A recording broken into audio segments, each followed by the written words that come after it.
안녕하세요. 영원한 자주국방 정확한 국방 소식 전해드리는 한국 국방 뉴스입니다. 구독, 좋아요, 알림 설정 후원 감사합니다. 국제통화기금 IMF에서 러시아와 우크라이나의 종전이 2025년 말 2026년 중반쯤 끝날 것으로 예상했습니다.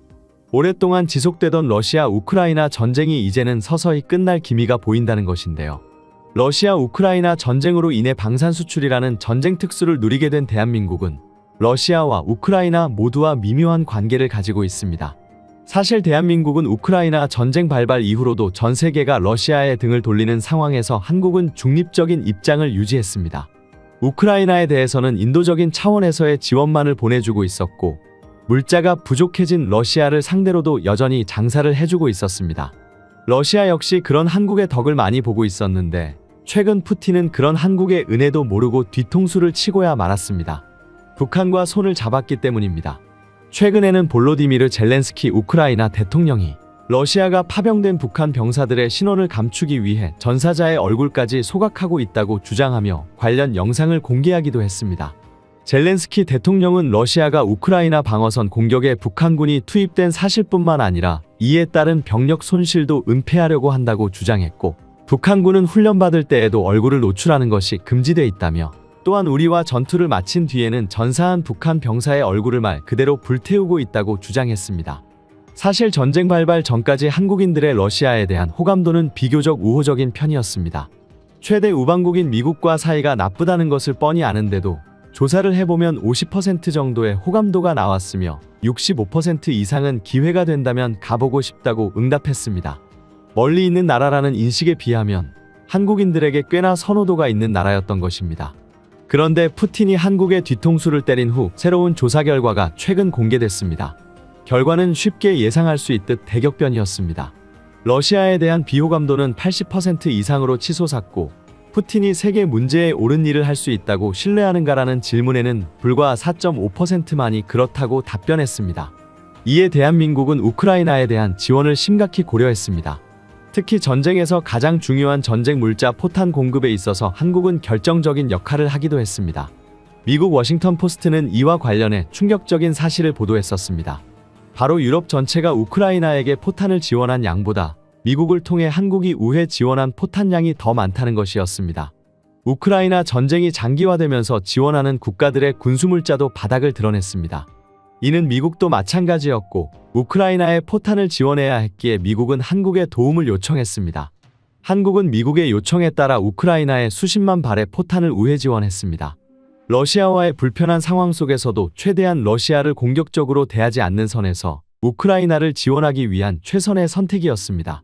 우크라이나가 전쟁에서 군사적 목표를 달성하기 위해서는 최소 월 9만 발의 포탄이 필요합니다. 이를 계산하면 최소 33만 발 이상의 155mm 포탄이 필요한데, 미국 공장을 아무리 가동해도 이 정도 수량을 맞추기는 불가능에 가깝습니다. 결국 우크라이나가 전쟁을 계속할 수 있었던 것은 사실 한국의 무기 지원 덕분이었습니다. 만일 한국이 끝끝내 포탄 지원을 하지 않았더라면 우크라이나 전역은 이미 러시아에게 넘어갔을 것입니다. 러시아도 이 사실을 잘 알고 있었습니다. 우회 지원에 대해 공식적으로 문제 삼지는 않았지만 간접적으로 한국을 비난했습니다. 한국이 본격적으로 우크라이나에 살상 무기를 지원하겠다는 의사를 밝히자 러시아는 즉각 성명을 발표하며 강경 대응을 했습니다. 한국의 무기가 우크라이나에 직접적으로 흘러들어간다면 러시아는 전쟁에서 승리할 수 없다는 판단을 했기 때문입니다. 그만큼 러시아 입장에서 한국의 개입은 위협을 초래하는 사태라는 것입니다. 이 때문에 대한민국의 무기가 우회 지원되는 것도 모자라 직접 우크라이나로 흘러가는 것에 대해 러시아는 도저히 용납할 수 없는 상황이라는 것입니다. 러시아 외무부 대변인 마리아 자루바가 한국의 무기 수출 현황을 예의주시하겠다고 언급한 것도 러시아가 한국의 무기 수출에 대해 두려움을 느끼고 있음을 보여주는 발언이라고 해석할 수 있습니다. 그런데 정작 우크라이나는 이에 대한 감사의 모습은 없이 오히려 한국에게 더 많은 지원을 해달라는 뻔뻔한 요구와 함께 서슴없이 친일 행보를 걷고 있습니다. 우크라이나의 주일 대사인 세르게이 코르센스키는 러시아는 한국과 비슷한 파시즘 국가다라는 황당한 주장을 리트윗하며 지지하고 나섰습니다. 뿐만 아니라 공식 SNS를 통해 한국 혐오 발언을 퍼뜨리고 일본 전범들이 있는 야스쿠니 신사를 직접 찾아가 참배하며 조국을 위해 목숨을 잃은 이들을 애도한다는 글을 올리기도 했습니다. 야스쿠니 신사는 도조 히데키 등 일본의 A급 전범 14명이 묻혀있는 신사로 일본 제국주의의 상징이라 할 수 있는 장소입니다. 그런데 여기에 우크라이나 대사가 참배를 하며 전범을 옹호하고 있다는 것입니다. 이는 러시아의 침략 전쟁을 비난하며 국제사회에 도움을 요청하는 입장과 완전히 상반되어 보입니다. 더 웃긴 것은 일본의 전쟁 범죄를 옹호하면서 뻔뻔하게도 한국에게 도움을 요청하고 있다는 것입니다. 그의 친일 행보는 계속해서 이어지고 있습니다. 한국은 공식적으로 항의했으나 편중된 친일 행보로 한국의 입장에서는 분노할 법한 행위를 이어가고 있는데요. 일본 방위성이 올린 지도를 자신의 SNS에 게재하며 독도에 대한 잘못된 인식을 퍼뜨리기도 했습니다. 이 트윗에는 독도를 분쟁지역으로 규정하는 일본의 일방적인 주장만 담고 있습니다. 러시아가 지배한 크림반도를 러시아 땅이라고 트윗한다면 우크라이나 입장에서는 반발할 텐데 정작 자신들은 한국에게 말도 안 되는 행동을 하고 있다는 것을 모르는 듯합니다. 우크라이나 대사인 포노마렌코 대사는 최근 자신의 SNS 계정을 통해 우크라이나에서 국제방위산업 포럼이 열렸다는 소식을 전했습니다. 30개국 100개 넘는 군사 분야 기업들이 참석했다며 우크라이나 방위산업이 글로벌 시장에서 강력한 플레이어가 되었다고 자칭했습니다. 그런데 글말미에 붙인 말은 논란의 씨앗이 되었습니다. 왜 한국 기업들은 초대를 받고도 참석하지 않았는가? 이번 우크라이나 방산 포럼에 한국 기업들도 초대했는데 단 한 기업도 참여하지 않은 사실을 지적한 것인데요. 마치 한국 기업들이 우크라이나 국제 포럼에 무조건 참석해야 한다는 태도에 많은 한국인들이 불쾌감을 드러냈습니다. 무조건 참석해야 행사도 아니고 게다가 너무 전쟁이 지속되는 가운데 한국 기업이 참여하는 것은 정치적인 부담이 될 수 있습니다. 한국이 우크라이나 지원을 간접적으로 하는 것은 러시아를 자극하지 않기 위한 것이라는 사실을 누구보다도 잘 알고 있는 우크라이나가 대놓고 한국을 비난하며 지목한 것은 굉장히 무례한 행동입니다. 또한 당시 한국은 카덱스 2024를 준비하고 있었으며 이는 국내 최대 규모 방산 전시회였습니다. 기업들이 총력을 기울여야 할 이번 행사를 내버려 두고 정치적으로 부담스럽고 얻을 것도 없는 우크라이나 행사에 참여할 이유가 없습니다. 주한 우크라이나 대사의 발언은 자기 객관화가 부족한 황당한 발언입니다. 우크라이나가 일본을 극진히 찬양하며 한국은 무시하는 행동을 하는 이유는 일본이 우크라이나에 대규모 경제 지원을 약속했기 때문이라는 것입니다. 올해 초 일본은 우크라이나 재건을 위해 1,400억 원에 해당하는 비용을 무상으로 지원하겠다고 발표했습니다. 기시다 후미오 전 총리와 데니스 슈 미하일 우크라이나 총리가 모여 우크라이나 재건 지원 방안에 대해 협의를 마쳤습니다. 또한 외교적으로도 러시아의 행동을 비난하며 우크라이나를 전 세계가 지지해야 한다고 말하며 우크라이나 보호를 천명했습니다. 다른 국가들과는 달리 전폭적인 지지를 보였습니다. 일본이 러시아와 맺은 사할린 유전 관련 사업을 위태롭게 하는 행동임에도 불구하고 미국을 따라 우크라이나를 지지하며 러시아를 버리는 행보를 보인 것입니다. 물론 이로 인해 우크라이나는 일본을 열렬히 지지하는 것은 이해가 갑니다. 하지만 불확실한 약속만을 믿고 한국과 척을 지는 행위는 도무지 이해가지 않는데요. 심지어 영국 일간지 텔레그래프는 러시아 침공 이후 12개국의 우크라이나 지원 정도를 조사했습니다. 1에서 4점 점수 분포에서 한국은 2점대를 기록했습니다. 1점은 가장 낮은 지원을 한 국가, 4점은 전폭적인 지지를 한 국가를 의미합니다. 한국은 러시아와의 관계 때문에 우크라이나 지원에 있어 소극적일 수밖에 없어 전체 순위는 27위에 그쳤습니다. 그런데 우크라이나에 모든 걸 퍼줄 것처럼 말하던 일본은 고작 30위에 그쳤습니다. 일본의 말은 겉으로만 번지르르 했지 실질적인 지원은 한국보다 미흡하다는 것입니다. 이런 사실을 외면하고 우크라이나 대사들은 한국을 멀리하고 일본만 찬양하고 있으니 어이가 없습니다. 전문가들은 한국 없이는 우크라이나가 지금까지 버티고 있지도 못했을 것이라고 말하고 있습니다. 그런데도 우크라이나는 한국의 무기 지원을 마치 당연하다는 듯 여기며 역갑질을 하려는 모습을 보이고 있습니다. 그동안 러시아를 응징하기 위해 우크라이나를 지원했는데 우크라이나가 이렇게까지 한국과 척을 지는 상황에서 대한민국이 우크라이나를 지원할 필요는 없습니다. 처음엔 북한의 손을 잡은 러시아를 징벌하기 위해 우크라이나를 위한 지원을 아끼지 않겠다는 입장이었지만 최근 다시 지원을 검토하겠다고 말을 바꿔버렸습니다. 또한 한국수출입은행이 우크라이나 정부를 상대로 1,320억 원을 대출하기로 한 결정에 대해서도 조금 더 생각해 보겠다고 하며 유보적인 태도를 보였습니다. 우크라이나 정부의 적극적인 협력을 약속했던 한국 EU가 지원을 철회하거나 유보적인 입장을 보이자 우크라이나 정부는 매우 당황했습니다. 한국 정부의 태도가 실제로 바뀌었음을 체감하게 된 것입니다. 일각에서는 이러한 상황이 잇따른 우크라이나의 외교적 실수로 초래된 것이라는 분석도 있습니다. 그동안 한국을 무기창고처럼 취급하고 몰상식한 외교 태도로 분노하게 만든 것에 대해 우크라이나가 반성할 필요가 있다는 지적이 나오고 있습니다. 러시아 우크라이나 전쟁이 끝나가는 지금 더 이상 대한민국이 우크라이나에 신경 쓸 필요는 없어 보이며 러시아와 우크라이나 모두를 조금 더 냉정히 대해야 할 것 같습니다. 다만 이번 전쟁으로 인해 대한민국 군사무기가 놀라운 수준을 이루었다는 사실은 분명해졌습니다. 유럽을 비롯한 각종 나라에서는 한국 방산에 환호하고 있는데요. 심지어 한국의 구식 무기들도 각 나라에 환영받고 있습니다. 그동안 무시당하던 풍익이 대반전 수출 호황을 겪은 9월 25일 영상입니다. 대한민국 무기는 유럽과 중동 등지에서 대규모 수출 계약을 잇따라 따내고 있지만 세계 최대 방산 시장에 들어가기 위해서는 방산 분야의 한미 자유무역 협정격인 국방 상호조달 협정 RDP가 필수적이라는 것입니다. 미국은 미국산 우선구매법에 따라 자국에서 생산 제조된 부품이 절반 이상 쓰이지 않은 외국산 방산 제품에 대해 차별적으로 50%의 비용을 부과합니다. 원가 기준 자국산 부품 비율이 올해 65%였고 2029년 75%까지 상향될 예정입니다. 미국과 RDP를 맺지 않은 나라의 방산기업들은 미국 시장에서 제값보다 50%나 비싼 가격표를 붙여야 합니다. 현재 한국은 러시아와 중국을 제외한다면 방산 수출 상위 15개국에 포함된 미국의 우방국 중 RDP를 맺지 않은 유일한 나라입니다. 정부는 2022년 한미 정상회담을 계기로 양국 간 RDP 체결 논의를 본격화하겠다고 밝혔습니다. 현재 한국산 FA-50 전투기를 비롯해 미국에서 긍정적인 평가를 받는 만큼 이러한 조치가 빠르게 이루어져야 할 것 같습니다. 다음 소식입니다. 한국산 무기라면 국가 예산을 아끼지 않는 필리핀이 이번에는 한국산 자주포에 대한 관심을 드러내고 있습니다. 필리핀은 중국의 무력 도발에 가장 많이 노출된 나라 중 하나로 남중국해에서 분쟁을 일으키는 중국에게 가장 적극적으로 맞서고 있는 나라입니다. 하지만 상대적으로 국가 체급이 약한 필리핀은 부족한 전력을 메우기 위해 강력한 무기 도입에 목마른 상태입니다. 그리고 그런 필리핀의 요구를 만족시킬 수 있는 유일한 나라가 바로 대한민국입니다. 이미 필리핀은 해군과 공군 전력에서 다수의 한국산 무기를 도입하여 우월한 성능에 만족감을 드러내고 있습니다. 특히 호세리잘급 호위함 2척과 미겔 말바르급 호위함 2척을 도입하는 과정에서 호위함 한 척당 1년치 국방 예산의 5% 이상을 지출한 것은 상당히 유명한 일화입니다. 그럼에도 불구하고 필리핀은 호세리잘급 호위함의 해선까지 탑재하여 중국 유조선을 격침하며 한국산 무기가 중국을 제압하는 데 최적화되었다는 것을 입증하기도 했습니다.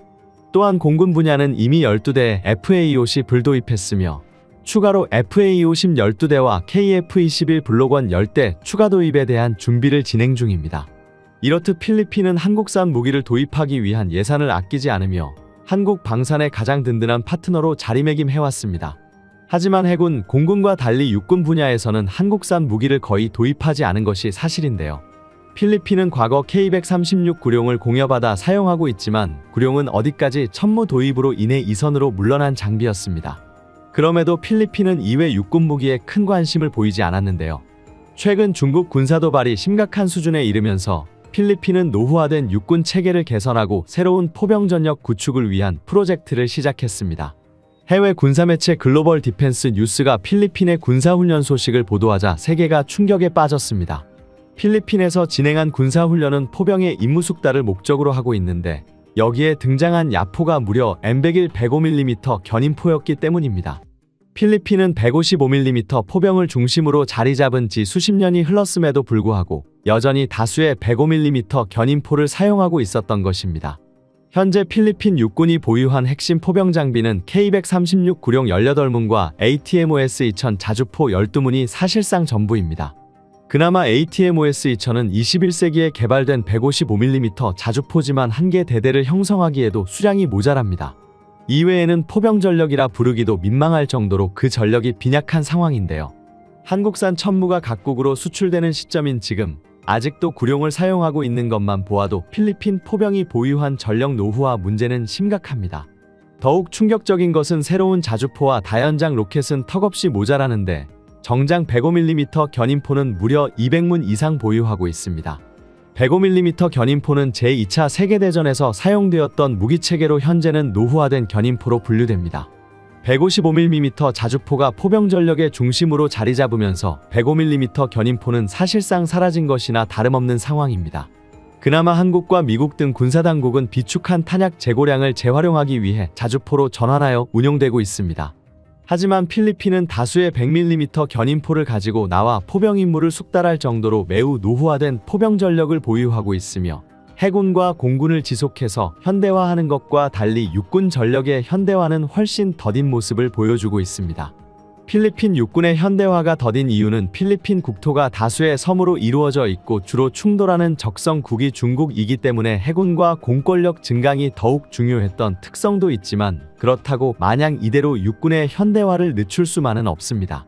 필리핀 육군은 정규군과 예비군을 모두 합쳐 20만이 넘는 규모를 유지 중에 있으며 필리핀 군내에서 가장 많은 병력을 보유하고 있습니다. 따라서 해군과 공군 전력의 증강을 통해 중국에 맞서는 것도 중요하지만 다수의 병력을 가진 주력군의 전투력 향상 또한 반드시 이루어져야 할 과제인데요. 이러한 필리핀의 열악한 포병 전력 현실이 다시 한번 풍기계 수출 가능성을 높이고 있습니다. 풍익은 105mm 견인포를 5톤 차량에 장착하여 자주포로 개조한 무기체계이며 한국은 340만 발이나 위축된 105mm 탄약을 재활용하기 위한 목적으로 풍력 자주포를 운용하고 있습니다. 풍익은 운전병을 포함하여 5명의 인원으로 운용할 수 있기 때문에 기존의 견인포 체계와 비교하여 무려 4명의 운용 인원이 감소하는 효과를 얻을 수 있으며 차량 정지 후 30초 이내에 방열이 가능하여 견인포와 비교하면 훨씬 더 빠른 사격이 가능합니다. 일례로 풍익의 초탄 발사 시간은 105mm 견인포보다 4번이나 감소한 1분이며 이동 준비 시간 역시 9분 30초 이상 단축하여 겨우 30초 만에 자주포에 이동이 가능하여 현대 전장에서 포병 작전의 핵심으로 떠오른 슈덴스쿠 작전을 구사하는 데에도 적합합니다. 또한 최대 발사 속도는 분당 10발까지 가능하여 포탄의 위력은 155mm 자주포보다 부족할지 몰라도 화력 지원의 속도만큼은 그 어떤 155mm 자주포보다 더 빠르다는 장점도 갖추고 있습니다. 한국은 풍익의 수출을 염두에 두고 개발 단계부터 수출용 제식명칭 EV2505를 부여하였으나 아직까지는 뚜렷한 수출 사례를 찾아보기 어려웠던 게 사실입니다. 분명 105mm는 155mm에 비해 약한 살상 반경 등으로 인하여 전장에서 이선으로 밀려나고 있으며 한국은 K9 자주포라는 최고의 자주포를 보유하고 있어 수출 물량이 K9에 집중되기도 했었는데요. 하지만 필리핀 같은 나라에는 전술적으로 풍익을 수출하는 것이 더 적합합니다. 필리핀은 서두에서 말씀드린 것과 같이 여전히 105mm 견인포를 200문 이상 보유한 나라입니다. 이는 달리 말하면 그만큼 비축된 105mm 포탄의 양이 적지 않다는 것을 의미합니다. 그렇다면 필리핀의 입장에서도 한국이 풍익을 개발한 것과 같은 고민을 할 수밖에 없는데요. 포병 전력과 화력 지원은 강화하면서 105mm 포탄을 계속해서 활용할 수 있는 방안을 고심하는 것은 자연스러운 일입니다. 따라서 필리핀이 풍익을 도입하게 된다면 비축해놓은 105mm 포탄은 그대로 활용하면서 순차적으로 견인포를 자주포로 대체할 수 있게 되는 것입니다. 보유하고 있는 포탄을 재활용할 수 있는 것 이외에도 필리핀이 얻을 수 있는 전략적 이점은 또 있습니다. 바로 저렴한 도입 비용인데요. 풍익은 한 번의 가격이 약 6억 원에 불과하여 40억 원이 넘어가는 K9 자주포보다 더 낮은 예산으로 다수의 물량을 도입할 수 있습니다. 만약 필리핀이 200문 이상의 105mm 견인포를 전량 퇴역시키고 풍익으로 대체한다고 하더라도 1200억 원의 예산이면 충분할 정도로 풍익은 우수한 가성비를 가지고 있습니다. 반면에 K9을 도입한다면 18문으로 구성된 한계대대를 편제하는 것에만 최소 720억 원 이상의 예산이 필요합니다. 아무리 K9의 구경이 더 크고 화력이 우수하다고 하더라도 200문 이상의 105mm 견인포를 모두 대체하기엔 현실적으로 불가능한 예산 소모입니다. 적은 국방 예산으로 다수의 구식 견인포를 대체해야 하는 필리핀 육군의 현실을 고려할 때 강력한 화력의 K9 자주포를 소량 도입하는 것보다 효율성이 우수한 풍익을 다수 도입하는 것이 보다 효과적입니다. 게다가 풍익이 필리핀 육군에 적합한 이유는 이것뿐만이 아닙니다. 풍익은 차륜형 105mm 자주포의 특성상 매우 가벼운 무게를 가지고 있습니다. 그리고 무기체계 중량이 가볍다는 것은 수송에 큰 이점을 제공하는데 다수의 섬으로 이루어진 필리핀의 지형 특성을 고려할 때 수송에 유리한 풍익이 K9보다 필리핀에 더 적합한 것입니다. K9은 전투 중량이 무려 47톤으로 상당히 무거운 중량을 가지고 있습니다. 대한민국 해병대에조차도 K9의 중량을 부담스럽게 여기고 있으며 상륙 작전에선 수송함의 배수량을 덜 차지하는 K55A1을 선호할 정도로 자주포의 중량은 수송에 많은 영향을 미칩니다. 하지만 풍익은 K9 자주포보다 3분의 1에 불과한 중량을 가지고 있기 때문에 동일한 수송 조건에서는 3배 더 많은 자주포를 수송함에 적재하고 전개가 가능하다는 장점을 갖추고 있습니다. 만약 중국과 필리핀이 실제로 군사 충돌을 감행한다면 해상과 공중에서 교전 가능성이 높지만 이와 동시에 다수의 도서 지역에서 지상전력 간의 추가적인 군사 충돌이 일어날 가능성도 배제할 수 없습니다. 이러한 상황에서 수송과 전기의 불리함을 가지고 있는 155mm 자주포보다는 풍익을 전선에 배치하는 것이 더욱 효율적이라는 것입니다. 필리핀의 입장에서 수송함에 다수의 풍익을 탑재하여 각 도서 지역으로 전개하고 화력 지원 임무가 끝난 풍익은 다른 지역으로 다시 신속하게 전개시킨다면 중국이 여러 해안과 도서 지역에서 무력 도발을 감행하더라도 방어에 이점을 가질 수 있습니다. 이처럼 풍익은 필리핀의 현재 작전 환경에서 구식 견인포를 대체하기에 가장 적합한 장점을 보유하고 있는 자주포인데요. 한때 풍익은 120mm 박격포가 도입되는 시점에서 그저 105mm 포탄을 재활용하는 것 이외에는 그다지 전술적인 이점이 없는 것처럼 과도하게 평가를 받기도 했습니다. 하지만 이제는 새롭게 도입되는 중형 표준 차량을 기반으로 성능 개량을 준비 중인 것에 더해 새로운 수출 시장 활로까지 모색하고 있습니다. 동남아시아의 방산 시장은 K9 자주포를 대량으로 도입하기 어려운 여건의 나라가 많기 때문에 풍익의 효용성이 입증된다면 추가적인 수출 역시 기대를 해볼 수 있습니다. 대한민국 포탄의 위력이 점점 대단해지는 것 같습니다. 지금까지 한국 국방 뉴스 시청해주셔서 감사합니다. 구독, 좋아요, 알림 설정 해두시면 언제나 좋은 소식 전해드리겠습니다. 즐거운 하루 보내세요.